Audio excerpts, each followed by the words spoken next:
students, we were discussing about the nationalism in India. Okay, now let me tell you, in 1928 Indians were given the challenge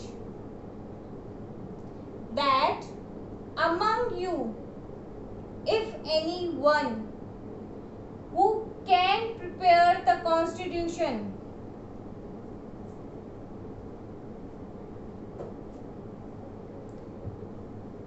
anyone from the Indian who can prepare the constitution, they will accept it.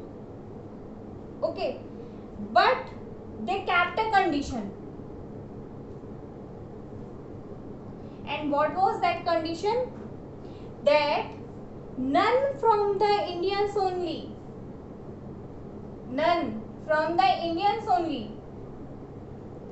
will not oppose to it.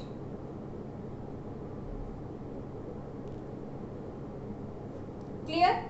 1928 के अंदर Britishers ने Indians को opportunity दी कि they can try to write their own constitution, but they kept a condition कि कोई भी Indians, आप लोगों में से कोई ही इसका विरोध नहीं करेगा. If somebody oppose to it, they will not accept it. कि भाई आप लोग ही तैयार नहीं हो इस चीज को एक्सेप्ट करने के लिए. ठीक है, जब आप लोग ही इस चीज को तैयार नहीं एक्सेप्ट करने के लिए, how can we accept it? ठीक है, तो इन लोगों ने ये कंडीशन रखी थी कि 1928 के अंदर आप इंडियंस को बोला कि यू आर फ्री, आप में से कोई भी चैलेंज देते हैं कि आप क्या कर लो, कॉन्स्टिट्यूशन लिख लो, लेकिन क्या करना पड़ेगा आपको देखना पड़ेगा कि आप में से कोई इसको अपोज नहीं करे. क्लियर? तो किसने एक्सेप्ट किया? नेहरू जी. क्लियर? उस समय कौन थे? Motilal Nehru. Clear? He accepted it, and what did they happen?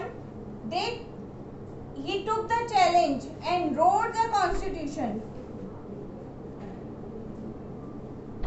Clear? This and whatever the things he has written, that came to be known as Nehru report. उसको क्या कहा गया? नेहरू रिपोर्ट. Clear?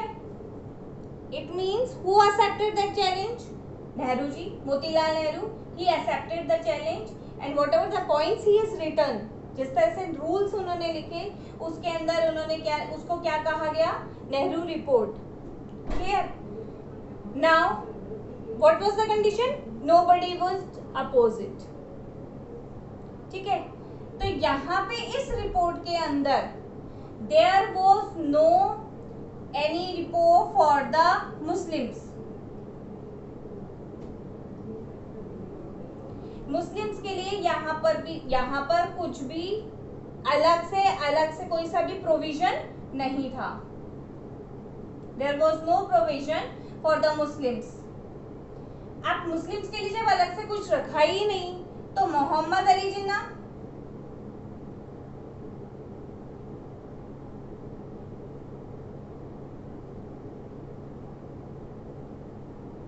मोहम्मद अली जिन्ना ने क्या किया? इसका अपोज किया. He did not accept it. The condition was this only कि आप में से कोई इसका क्या नहीं करेगा? अपोज नहीं करेगा. और यहाँ पर तो क्या हो गया? मोहम्मद अली जिन्ना, जो कि खुद क्या थे? इंडिया को बिलोंग करते थे. He was also an Indian. तो यहाँ पर अपोज हुआ, और अपोज होते ही ब्रिटिशर्स ने इस नेहरू रिपोर्ट को एक्सेप्ट नहीं किया. Clear? Now you only think कि how can Nehru ji write about some provisions for the Muslims? अगर नेहरू जी खुद इस चीज को लिख देते कि ठीक है, हम मुस्लिम्स को अलग से प्रोविजंस देते हैं, तो ये तो यही पाकिस्तान की बात हो गई. ठीक है, और पाकिस्तान की बात हो गई, इसका मतलब we are dividing India Hindu and Muslim, Hindu और मुस्लिम्स के बीच में हम ही डिवाइड कर रहे हैं। ब्रिटिशर्स तो बाद में करेंगे, ब्रिटिशर्स इसका डिसीजन तो बाद में ले लेंगे, पाकिस्तान बनेगा, ठीक है, लेकिन उससे पहले तो यही ब्रेक हो जाएगा। तो क्या नेहरू जी कर सकते थे? नो। तो इन्होंने इसके लिए कोई प्रोविजंस नहीं रखा, और जब नेहरू जी ने इस चीज के लिए कोई प्रोविजन नहीं रखा तो who was angry? Mohammad Ali Jinnah, और उन्होंने क्या किया? इसका अपोज किया।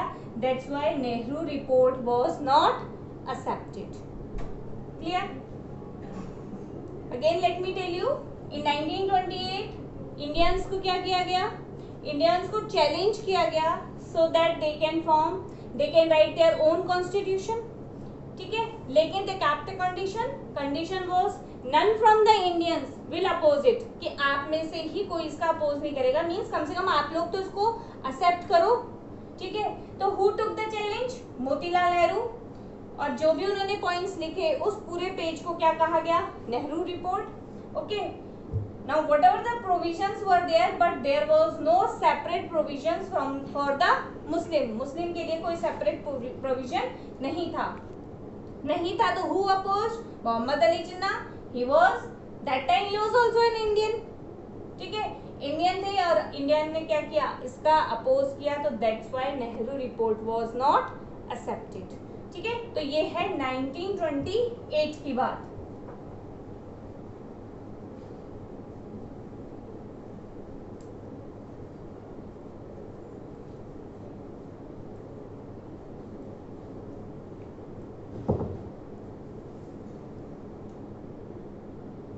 Now see, in 1929 Indian National Congress, Lahore. Now let us see about in 1929 Indian National Congress. इसको देखने के लिए कि कोई आता है तो ऐसा। Now see, in Lahore session, what it was decided that in 1929 जब ये लाहौर सेशन हुआ था तो इस सेशन के अंदर डिसाइड किया गया था कि 26 जनवरी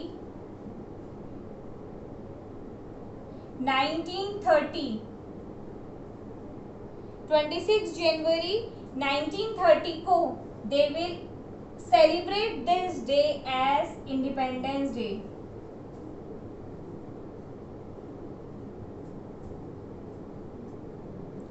ठीक है, 26 जनवरी 1930 को, और हम लोग रियलिटी में कब इंडिपेंडेंट हुए थे? 1947। क्लियर? 1947 में हम लोग इंडिपेंडेंट हुए थे, लेकिन हम लोगों ने कब डिसाइड कर लिया था इस डेट को? 26 जनवरी 1930, and they celebrated it as an independence day. ठीक है, इन लोगों ने 17 इयर्स पहले ही क्या कर दिया था? इस डे को सेलिब्रेट किया था। क्लियर? सी, मैं आपको कुछ इंडियन नेशनल कांग्रेस के सेशन लिखवाऊंगी, ठीक है, some important session I am going to tell you. आपका जो 10th के अंदर जो मैप वर्क आता है हिस्ट्री वर्क में से, वो इसी लेसन में से आएगा। ठीक है, नेशनलिज्म इन इंडिया, जिसके अंदर आपके, जैसे मैंने आपको बताया था कि हम लोगों ने डांडी देखा था ना, डांडी सॉल्ट लॉ को ब्रेक किया था। तो क्वेश्चन पूछा जा सकता है वेयर इज डांडी, तो आपको मार्क करना है गुजरात के अंदर। या आपसे क्वेश्चन पूछ लिया mark the place where salt law was broke. ठीक है, जहां पे सॉल्ट लॉ को क्या किया था? तोड़ा गया था, नमक कानून को, उस प्लेस को मार्क करिए। तो आप क्या मार्क करेंगे? डांडी। ठीक है, आपसे पूछ लिया where was the first Indian National Congress, Indian National Congress session was held, तो आपको पता होना चाहिए मुंबई। ठीक है, where was the Indian National Congress session in 1929 was held, तो आपको पता होना चाहिए लाहौर। आप मार्क करेंगे पाकिस्तान के अंदर। क्लियर? तो हिस्ट्री के अंदर नेशनलिज्म इन इंडिया में से ही आपका मैप वर्क आता है। तो ये जो आपको इतना डिटेल में मैं आपको इतने दिनों से ये चैप्टर को पढ़ा रही हूँ, तो वो ये इसका मेन रीजन यही है कि आपका पॉइंट टू पॉइंट, चाहे मैंने आपको एक बार सिर्फ वर्बली बताया है, एक बार मैं आपको लिख के बता रही हूँ, उसका वीडियो सेंड कर रही हूँ, उसके नोट्स भेज रहे हैं, तो उसका मेन एम यही है कि दिस लेसन कैरीज वेरी, मतलब जो उसके मार्किंग है वो बहुत ज़्यादा है, और मैप वर्क जिसमें फिर आप लोगों को कंफ्यूजन रहता है, क्लियर, तो वो इसी में से आएगा।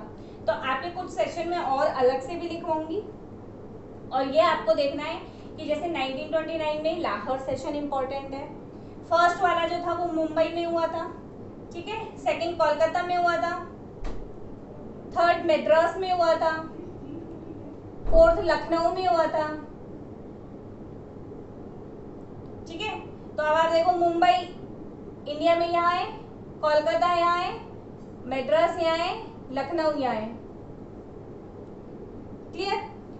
फिर जैसे कि आपको पता होना चाहिए कि there was only one session in which Mahatma Gandhi had the presidency, पूरी अपनी लाइफ में सिर्फ एक ही बार प्रेसिडेंट बने थे इंडियन नेशनल कांग्रेस के। तो इस तरह से कहाँ कहाँ कौन कौन से सेशन इंपॉर्टेंट है उसकी लिस्ट मैं आपको बताऊंगी। तो अभी हम बात कर रहे हैं 1929 के अंदर लाहौर सेशन के अंदर, जिसके अंदर क्यों इम्पोर्टेंट है, क्योंकि इस डे को हमने इंडिपेंडेंट डे सेलिब्रेट करने का हमने क्या कर दिया था, फाइनल डिसीजन ले लिया था, और इस डे को इंडिपेंडेंस डे की तरह मनाया भी गया था। In the class also when I told you about 26 जनवरी, कि मैंने आपसे पूछा था कि इस दिन ये जो रिपब्लिक डे होता है, मैंने आपसे ये भी पूछा था कि रिपब्लिक का मतलब क्या होता है, what do you understand by the word republic. That time I explained you that republic means where the head of the country is elected, ठीक है, और हमारा हेड कौन है, प्रेसिडेंट, जो कि क्या है, एक वंश वाला नहीं है कि प्रेसिडेंट का बेटा ही प्रेसिडेंट बनेगा, नो, ही इज इलेक्टेड, ठीक है। तो जहां पे हेड इलेक्टेड होता है उसको बोला है हमने रिपब्लिक। इस डे को क्यों, क्योंकि इस दिन हमारा कॉन्स्टिट्यूशन शुरू हुआ था, कॉन्स्टिट्यूशन स्टार्टेड। उससे पहले क्या था, उससे पहले कोई इलेक्शन हुए थे क्या कभी, नहीं, कोई इलेक्शन नहीं हुए, कोई फॉर्मेशन ऑफ गवर्नमेंट नहीं था, कुछ नहीं था। ये इलेक्शन होने के बाद, इस कॉन्स्टिट्यूशन को फॉलो करने के बाद सारी चीजें हुई थी, क्लियर। फिर 26 नवंबर, ये जो हमारा कॉन्स्टिट्यूशन है ये बन के कब तैयार हो गया था, 26 नवंबर, ठीक है, 1949। This constitution was prepared on 26 November 1949, but we waited for 2 months to remember this date. हमने इस 2 महीने इंतजार किया और 26 जनवरी 1950 को इस डे को हमने ऐसे रिपब्लिक डे एक्सेप्ट किया। नहीं तो कॉन्स्टिट्यूशन तो इसको एक्सेप्ट को तो कब कर लिया था, 26 November, but when did it came into being, कब से स्टार्ट हुआ, कब से लागू हुआ, it came into being on 26 January 1950। इसी डेट की वजह से आज भी हम उस डेट को याद करने के लिए हम लोग कौन सा डे मनाते हैं, रिपब्लिक डे। ये बात समझ में आई। तो ये कब हुई थी ये डेट डिसाइड, 1929 के अंदर लाहौर सेशन के अंदर। I hope the point might be clear. Now see, this we have understood.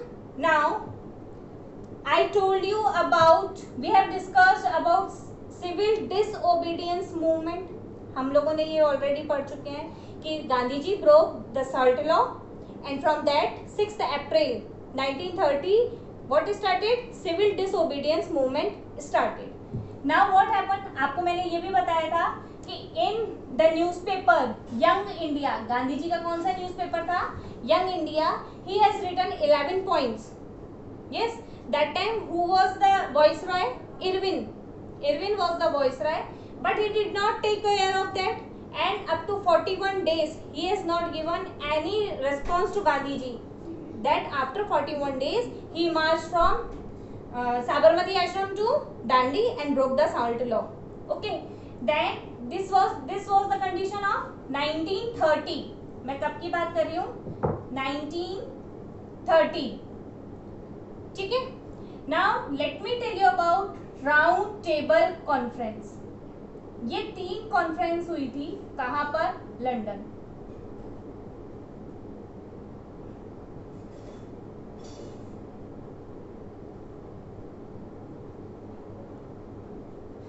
ठीक है, राउंड टेबल कॉन्फ्रेंस कितने, कहां पर हुई थी? लंदन के अंदर।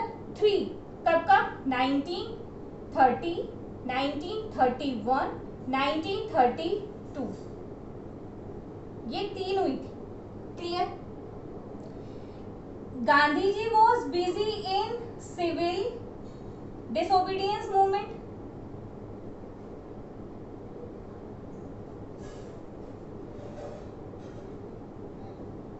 Yes, so he did not went to London.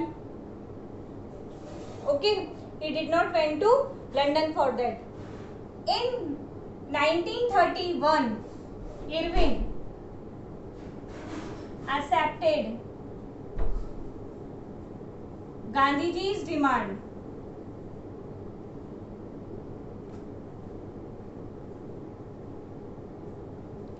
Yes, Irving accepted Gandhiji's demand, and Gandhiji took back. वापस उन्होंने क्या किया? जब उनकी बात मान ली, जब इनकी सारी बात मान ली तो क्या होगा? सिविल डिसोबीडियंस मूवमेंट वापस ले लिया उसको। ठीक है, तो what he took back? Civil disobedience movement.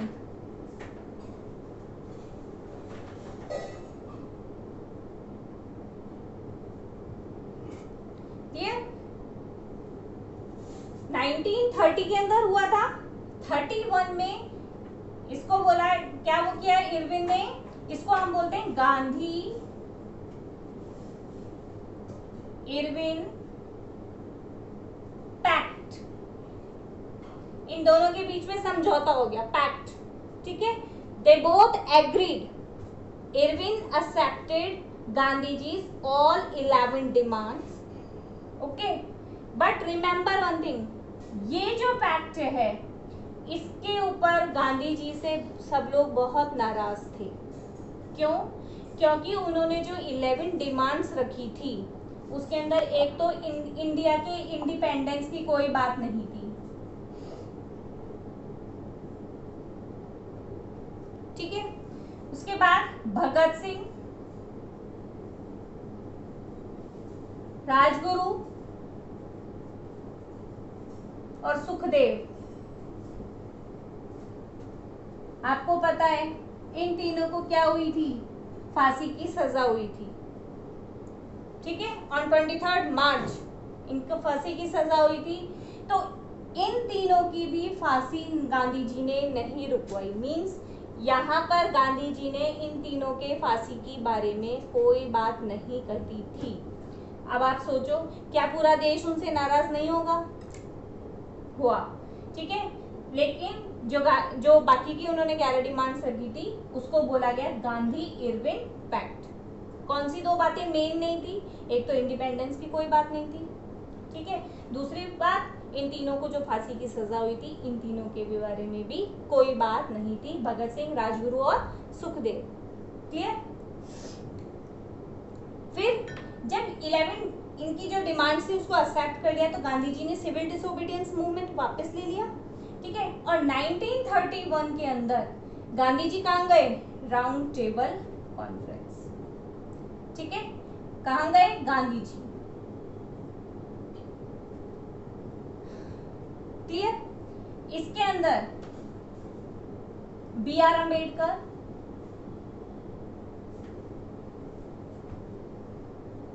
ठीक है, इसमें भी थे B.R. अम्बेडकर। अम्बेडकर जी तीनों में थे।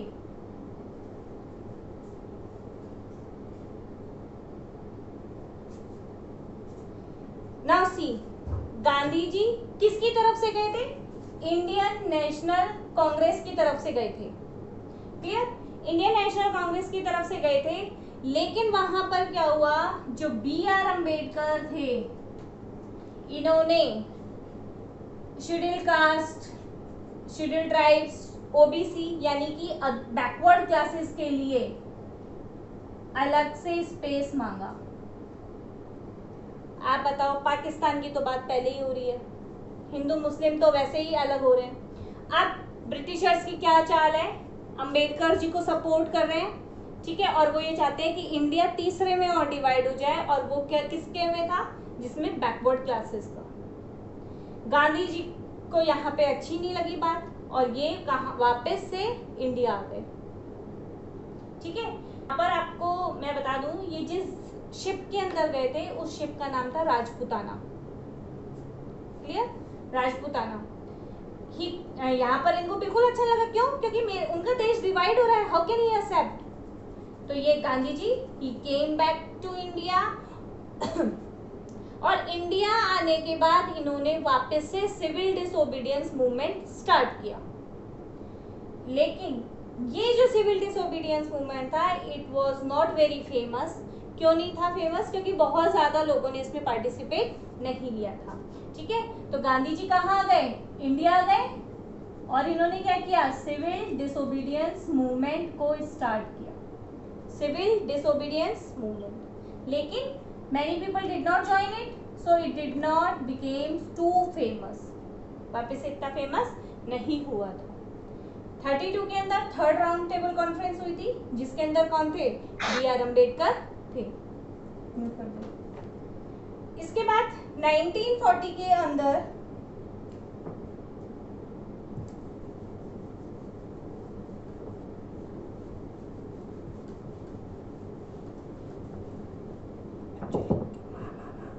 बच्चे लिख के भेज रहे हैं, स्क्रीन नहीं दिख रही अपने ऐसे। in 1940 there was August proposal,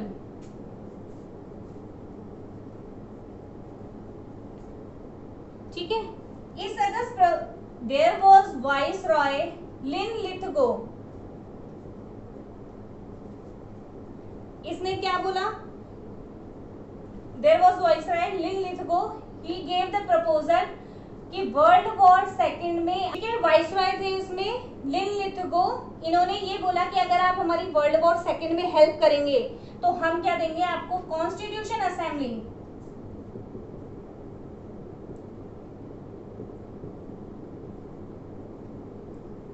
ठीक है, एक असेंबली बनाएंगे जो कि आपके लिए इंडियन के लिए क्या लिखेगा, कॉन्स्टिट्यूशन, क्या करेगा, कॉन्स्टिट्यूशन लिखेगा, क्लियर। तो क्या था ये, August proposal, this was known as August proposal. अब आपको बहुत अच्छे से पता है कि जब हमने वर्ल्ड वॉर फर्स्ट के अंदर ब्रिटिशर्स की हेल्प करी थी, तो ब्रिटिशर्स ने उसके बाद हमारे साथ कोई अच्छा व्यवहार नहीं किया था, they did not behave properly with the Indians, ठीक है। तो इसके अंदर क्या हुआ था, ये वर्ल्ड वॉर फर्स्ट जो था, इसके अंदर they did not behave properly, तो इंडियंस ने बिल्कुल एक्सेप्ट नहीं किया कि इस बार हम किसी भी तरीके से ब्रिटिशर्स की बिल्कुल भी हेल्प नहीं करेंगे, क्लियर। तो ये अगस्त प्रपोजल था। 1940 के अंदर मोहम्मद अली जिन्ना, मोहम्मद अली जिन्ना, इन्होंने किसकी डिमांड करी, पाकिस्तान, ठीक है, जिसमें कौन क्या क्या था इनका, पंजाब, अफगानिस्तान,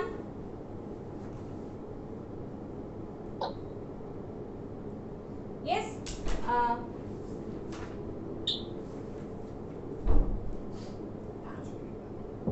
बलूचिस्तान,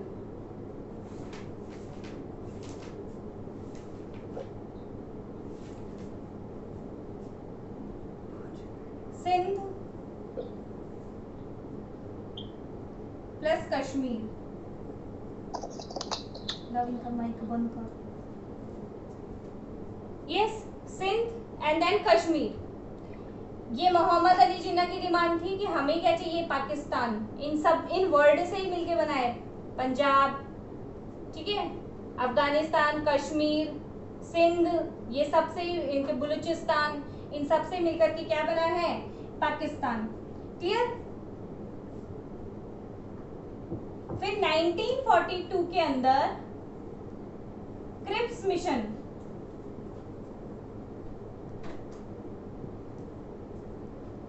ठीक है।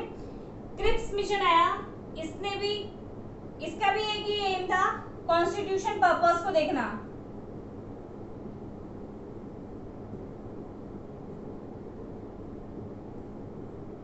क्लियर। लेकिन हमने साफ साफ बोल दिया हमको कुछ नहीं देखना है, हम हमारा खुद कॉन्स्टिट्यूशन हमारा खुद का देखेंगे कि हमें कैसे इसको बनाना है। तो फिर इसके बाद क्या किया, इन्होंने एक्सेप्ट नहीं किया और 1942 के अंदर क्विट इंडिया मूवमेंट,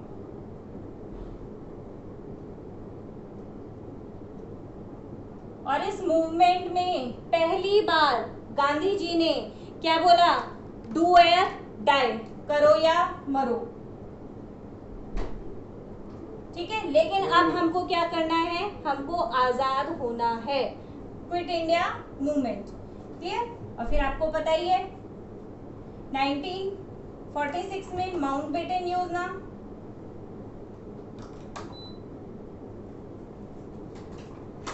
यहां पर डिसाइड हो गया था कि पाकिस्तान बन जाएगा। क्लियर। और 15 अगस्त 1947 में वी बिकेम इंडिपेंडेंट।